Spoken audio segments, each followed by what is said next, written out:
guys, Corvus here. Today I have a review of the high-grade Universal Century YMS-15 Gyan Revive. This is one of my favorite kits. It was used in the Gyan first, I believe. It's runners. And then they were released around the same time. But the Gyan itself was developed to run with Zimad's very successful Dom series. The Doms would engage in long-range combat, while the Gyans engaged in the close-range combat. Eventually, the Gyans were outclassed by the Zeonic Gelgoog, which is a much better machine that can use beam weaponry. The Gyan really only used beam weaponry for its beam saber. Its only long-range weaponry came in the shield, which the shield was apparently a lot weaker than most mobile suit shields. The Gelgoog and the RX-78, to be precise, were had much more defensive capabilities, mostly due to the Gyan having weapons in its shield, so it's much weaker. On this model kit itself, I didn't paint much. I got a little lazy. I only panel lined it with Black Gundam marker. I used only the mono eye sticker. I kind of screwed up with the tiny mono eye and realized you couldn't really see it on camera. So I used the bigger mono eye sticker and it looks a lot nicer in there. I didn't use the cockpit sticker because I think it's a little dumb and I don't think the color difference really is that noticeable, so I just kind of didn't use that.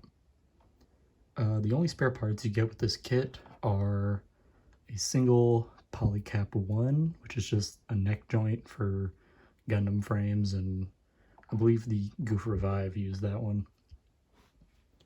So this is, of course, is a Revive kit, and that means that there was a much older kit, I believe it was the third one released or something, that was awful.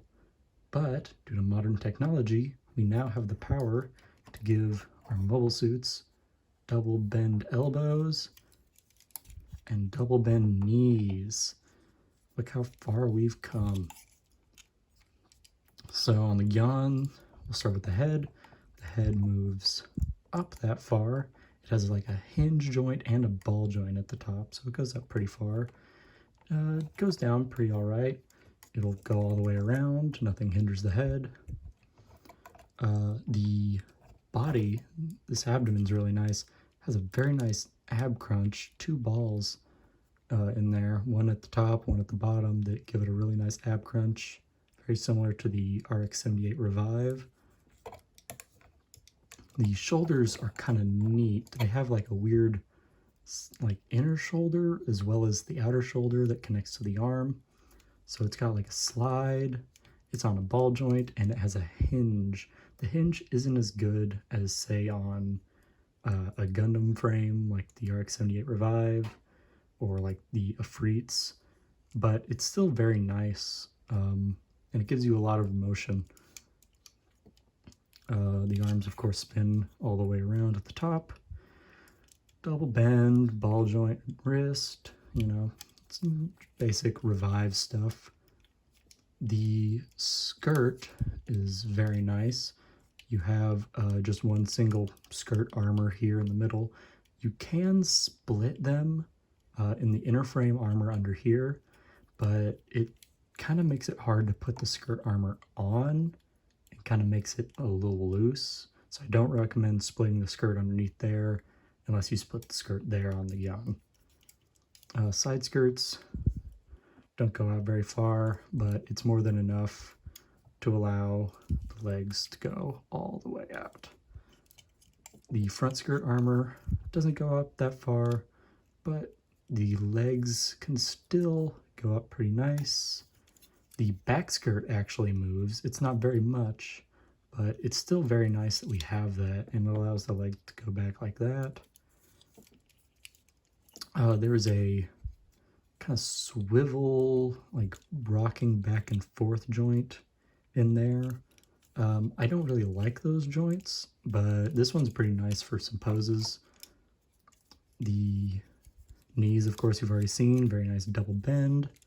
The ankles are just on a hinge at the top and then a ball in the foot itself.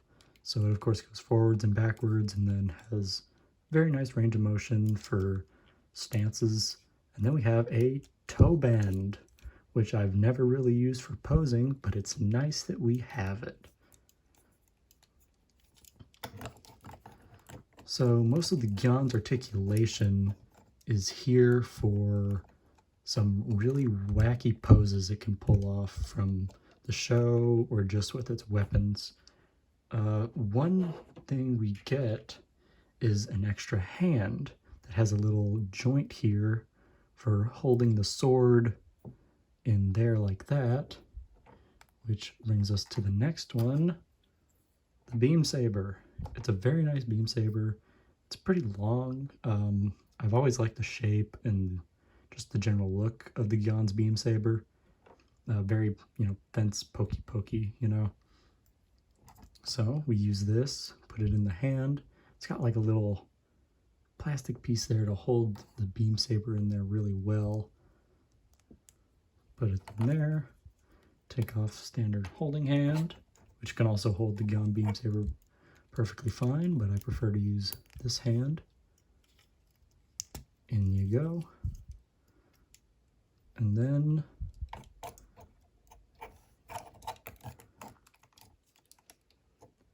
he's ready to stab someone. Now, of course, what would the Gyan be without its characteristic shield? There is a gray piece on the inside, which is this gray piece, that is the mines. And then we have yellow piece over that, and then very nice red piece for the needle missiles.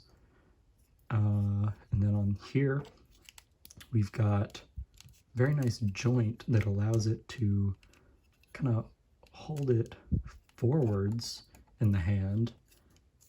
So this just kind of clips onto the arm and then goes into the hand. It's a bit hard to do wrapping around my arms around the camera. There we go. And of course, the posable hand is not very good at holding things. If you jostle it, it's a little loose. That may have just been me, but I've noticed that it can fall apart quite easily. But doing it like that, and he's ready.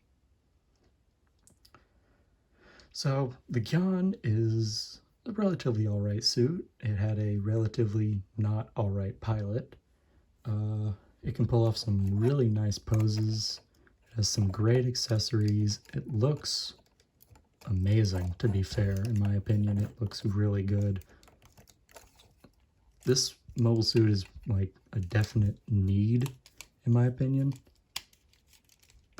If you really like Zeon, or if you just really like the Gyan, this is the mobile suit kit for you. Now, of course, it does have a variant, the Gyan Krieger, which is a premium Bandai kit. It uses the almost exact same mold, just with some different parts.